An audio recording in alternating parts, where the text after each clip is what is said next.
All right, here we go. You can see what time it is. Top Gun Maverick, MPA number 52,319. Yeah. All right, mate. Let's talk about it. That was the seat. Yeah, mate. Trashed. All right, so this movie actually was awesome. I really enjoyed it. First of all, I was gonna make a review at the theater because they had this really cool cutout of whatever that's called, the display for the movie. But at the very end of the credits, I pulled my phone out, it was at 2%. So I'll have to get out there in the wild next time, make sure I got enough battery. That was a friend who mentioned, hey, have you thought about doing like the, out in the wild thing again? I was like, yeah, we'll get to that. So, but I'm not gonna go back to the theater and watch this thing again just to do that. So actually, let's rewind. The very first of this, if you're into this whole like going to the movies thing as much as I am, you might get on the email list for whatever theater it is. Like if it's AMC or if it's Harkins or if it's Cinemark, because if you look at their rewards and what their special promos are that are going on, they do have some cool stuff from time to time. I noticed that for this, which was supposed to be released on May 27th, it was about whatever the day, it was Tuesday. So it had an early special release gift. If you bought tickets online through the portal, through your account, whatever, it was some kind of a special pin and maybe like a collector NFT for Top Gun Maverick. And if you're like a super fan, which apparently there was a lot of them, because when I went to look at tickets, it was like 18 bucks for a ticket, and all the entire seats except for the very front row, I'm not exaggerating, the entire theater was full on that early Tuesday night, advanced screening night. And I was like, dude, I don't care at all about paying 18 bucks for some kind of collector NFT for Top Gun. I'm not that big of a fan. And to sit on the very front row, I can't stand doing that. I like the back row or higher up where you can see more of it. Anyway, if you're a fan of some kind of movie that's on the way, you might look at the different theaters and see what promotions they have going on, because different theaters, different companies have different things going on that you might really like and could be worth your time to check into if you're a super fan. So anyway, to get that out of the way, all right, let's jump into the movie itself. Let's see, where do we start with? The movie, if you haven't seen the first one, let me address this. If you haven't seen the first movie of Top Gun, you don't have to see it to go watch Maverick, but I would highly recommend that you watch the first movie so that you understand the backstory and you get a feel for the vision and the theme or the vibe or whatever you want to call it, that movie and that essence of that movie was. Because the way that movie was filmed and the stuff that they talked about and even the sound effects, some of those sound effects, not necessarily the same songs, but some of the sound effects from Top Gun, they used in just really strategic ways to heighten the nostalgia in this sequel, right? So if you haven't seen the first one, you don't have to watch it, but if you do, I think you'll really appreciate how they filmed it, and not only how they filmed it, but how they used the audio that kind of matched up with the first movie into this sequel, and how they brought those together, right?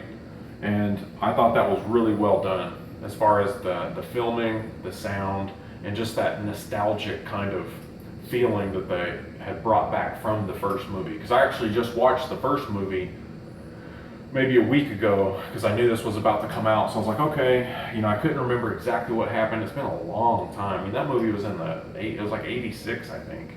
86? I think that's what it was. And it's been so long I couldn't exactly remember. So I went back and watched it and just got the backstory. And I'm really glad I did, because I really appreciated how they brought that essence of the original into the sequel and paid homage to it, right? That kind of idea. So you don't have to watch the first, but I would recommend go check it out and then look for all those like Easter eggs or just kind of like cues that they brought over and used in this second one. And I think you'll appreciate that too. So as far as the cinematography, basically there's a standard now where every movie that comes out is really great cinematography. And so the way that this one was done differently is it was more of the frame and the way that the scenes were filmed had like a certain, like there was a lot of action scenes that were fast paced and really going with, momentum, action and momentum as they're flying around doing all this stuff. But there's so many scenes that are just kind of like slowed down. And you just kind of like watch it play out. And you just absorb it. And you just take it in. And so the way that it was filmed, the way that the frame held the different shots and the different scenes to tell that story was like really well done. So I want to highlight that. Let's see, what else? Just the story itself. It was a challenging story, and I'm not gonna go into any details and spoil it or anything. You'll just have to watch it, right? We can come back and talk about it later after everybody watches it. But the way that they did the story, wanting you to root for the character and want them to win in the end and come through and have it be like a feel-good kind of, triumph of a situation. Like the way that they wrote the story was, I don't want to say awe-inspiring, that's not the right word, but it was well done also in a way that I enjoyed watching that story play out. And we won't get into the details. It's a crazy mission that they've got to go on that's like impossible, and they have to go through all this stuff, and the relationship dynamic between Tom Cruise and Miles Teller, their character as Maverick, and Goose's, from the original movie, Goose's son, Rooster, right? So they've kind of got a rough patch or a rough spot between them that they have to ultimately work on. So, what else do I want to talk about?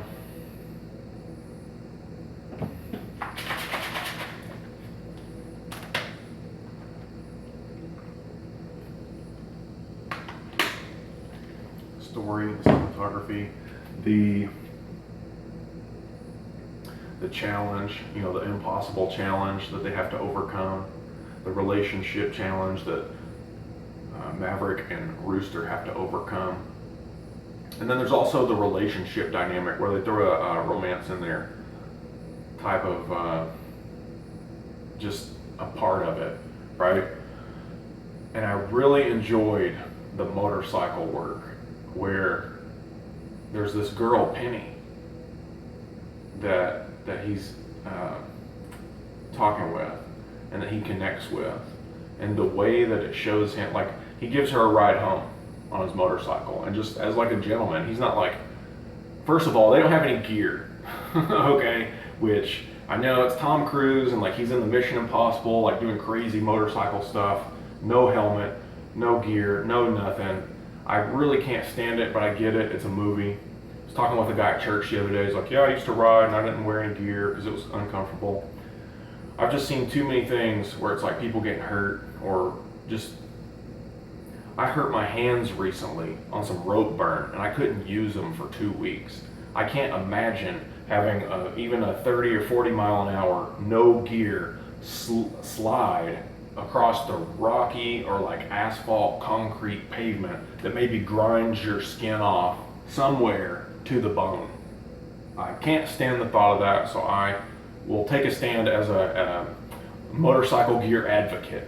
Okay, one of these days we're gonna have to go into the motorcycle business of leathers and gear or something like that. I don't know what else to do to be a really skin in the game, so to speak. I didn't mean anything by that, but it really means something, doesn't it? A real skin in the game type of advocate for motorcycle gear. Anyway, enough of that tangent. They're not wearing gear, but he's not doing tricks and like riding wheelies with this girl on the back. That's like a beautiful woman, and you can't have her get torn up like that. Put a helmet on. But anyway, the way that it shows that scene of him just being like a gentleman and giving her a ride home, right? And he pulls up to the house, he's got his hand, and she uses his hand to kind of like get off the motorcycle, and she goes in the house and closes the door as they end it. And it's just, I just love that. It was like in the Batman, with Batman and Catwoman riding their motorcycles together. I just loved it so much. And some people probably gonna think that's stupid. You know what though? The people that get it, you're gonna know how much you see some scenes like that and just love it. Like Mission Impossible, Tom Cruise on the motorcycle, the Matrix motorcycle scenes. What else? Where is Ryan Reynolds not riding some kind of motorcycle? He's been in a couple of motorcycle scenes that are pretty awesome. I just love it so much that it's like yes. You just see it and it's like yes. And so for him to be a gentleman, giving this woman a ride home and just in a respectful kind of way, they got this motorcycle scene, both of them riding together. He's riding and she's got she puts her head on his back. I was just like, that's nice. I love that. Anyway, dreams. So I really appreciated that part of it. Let's see, the Impossible Mission, we talked about that. What else? They brought the story to a close in a great way. I'm not going to spoil it. It's totally worth going and seeing in theaters, right? The visuals and the sound, what they did with the sound, and not just music, but the audio effects. Like there's one scene I remember, that was something I wanted to talk about too. There's one scene where it's completely quiet.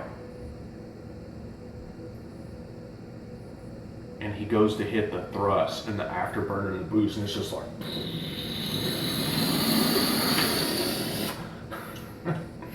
and the sound, audio, just... it's not even music at that point, it's just the effects. It is so awesome to really get the full experience of. So I would highly recommend that if you're into this at all, or if you know anybody that's into this kind of thing, like military movies or just flying kind of stuff, take them to go see it. Maybe they've talked about wanting to go see it. You guys get together and watch the first movie and then go see the second movie, and I bet they really appreciate it. You've got somebody that maybe doesn't go out too much. A lot of people seem like they don't go out. A lot of this stuff I'm going out by myself, but whatever. Go with someone. Maybe they don't get out much, but they like this kind of thing. Go take them to see it in theater. They're going to love it. I bet. Maybe not. But you can comment why not or why they might. And your thoughts, let me know in the description. Let's see, what else? I also wanted to talk about Memorial Day. Since it is this Memorial Day weekend, a lot of people have maybe someone that's close to them that had served and didn't come back home, right? It's that idea of giving the ultimate sacrifice. They went into service and they knew what the risks were, and something happened and they didn't make it back home.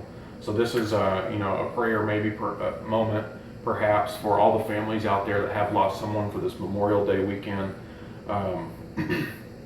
It could be a great time that if there's people that have served and you can spend time with them and just be there and kind of give back in their life. Maybe pray for them. You go see a movie, get something to eat. It might really mean something to somebody at a time like this when maybe there's people that they've lost.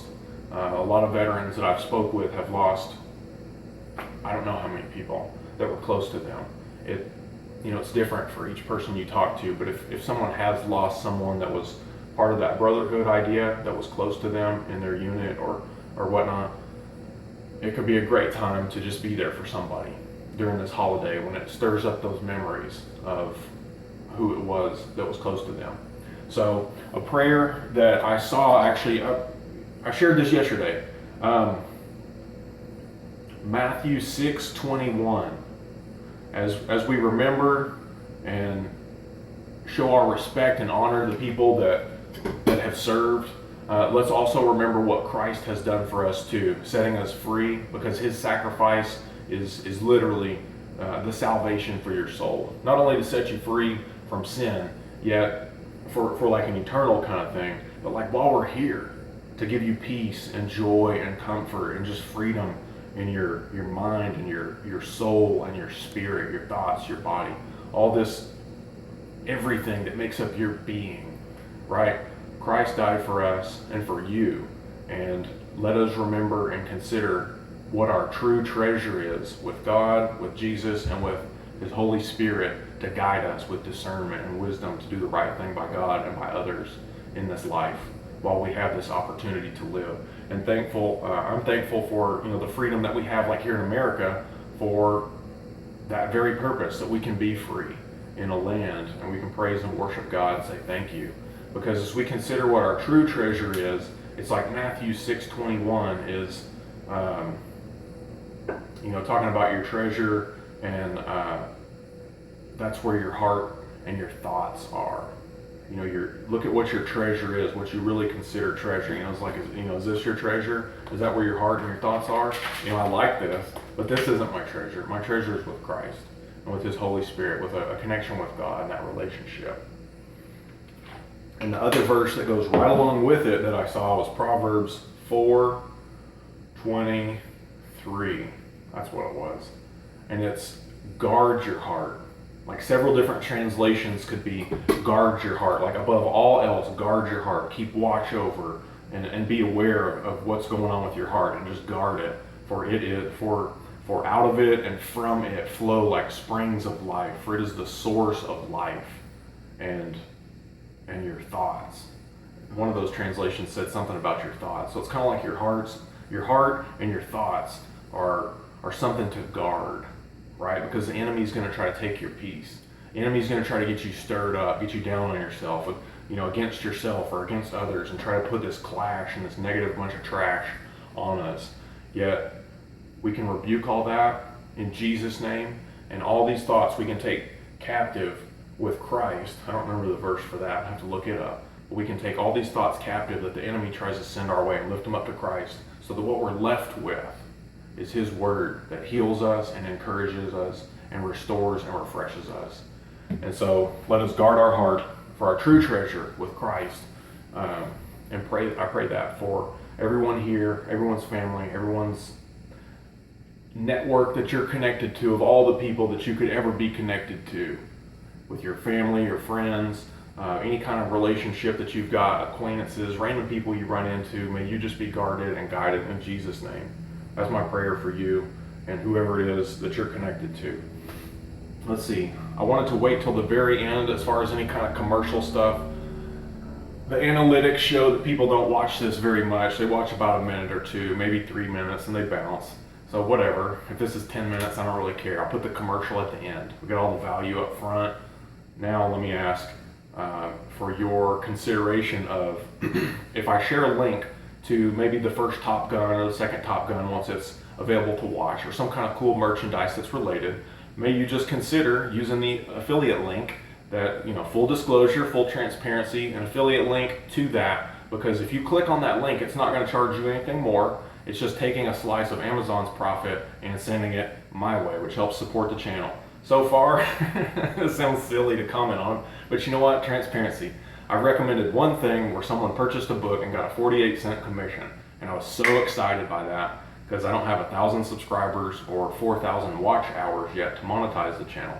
Light monetization, not a whole bunch, but it's not at that level yet. So I think I'm at like 18 or 19 subscribers or something. So it's going that way. It's going up. So in the meantime, if you click on that link, even if you don't buy anything, I think if the cookie is on your computer for up to like 30 days and you go back and buy something later, as long as you clicked through that link and you didn't wipe your browser history and the cache of the cookies, you just click that link and you go and maybe buy something else later. It's not going to charge you anything more, but it's going to support the channel. So if you do that, thank you very much. I really appreciate it. It'll help inspire me to keep going, because I can imagine by the end of this year, if there was like even a $500 a month income stream coming from YouTube or from the Amazon affiliate program, just on some free videos that I kind of just threw out there. Hopefully it encouraged you, brought you closer to God. Maybe we commented on some stuff and chatted about something, kind of like having a talk over coffee or a smoothie or a shake.